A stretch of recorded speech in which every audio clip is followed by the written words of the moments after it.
Chevrier, bonjour. Vous êtes maire adjoint écologiste honoraire de Grenoble et tombeur d'Alain Carignan.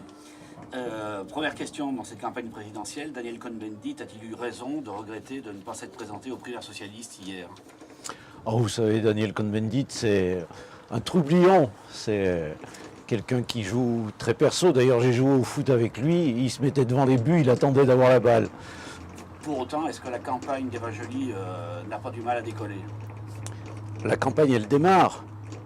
Et ce que nous proposons, nous, en collectif, justement, c'est pas du moi-je, c'est du nous, autour d'Eva Joly, c'est une transformation écologique de l'économie, c'est une justice fiscale, c'est une transformation énergétique, une mutation énergétique au niveau de la société.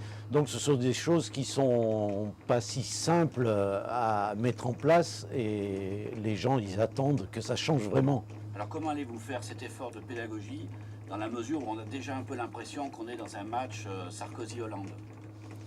Même si c'est une perception médiatique de la chose. Écoutez, on est avec une droite qui est devenue une extrême droite.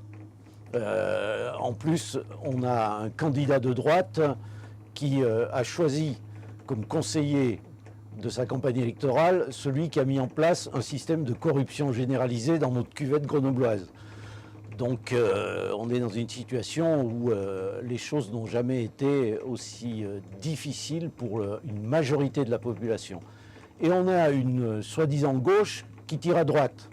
Regardez ce que Hollande vient de déclarer. La gauche a été au gouvernement pendant 15 ans, au cours desquels nous avons libéralisé l'économie, ouvert les marchés à la finance et aux privatisations. Il n'y a donc rien à craindre, disait François Hollande, aux spéculateurs qui nous ont plongés dans le marasme actuellement. L'accord PS Europe Écologie Les Verts est-il un bon accord?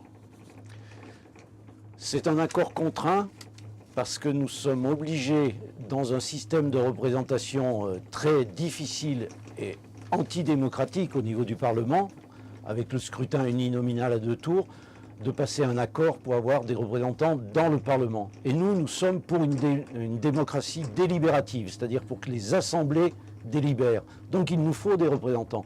Donc cet accord, c'était une obligation pour avoir des représentants. Et si André Vagney prenait la décision de se représenter aux législatives, considéreriez-vous cet accord comme caduc? Est-ce que ça serait un casus belli? Écoutez, on a actuellement des gens qui sont chacun dans leur bulle, des égos qui sont surdimensionnés, et donc des logiques de carrière, de clientélisme, qui font que, et de cumul, qui sont à l'opposé de la démocratie. Donc tout est possible.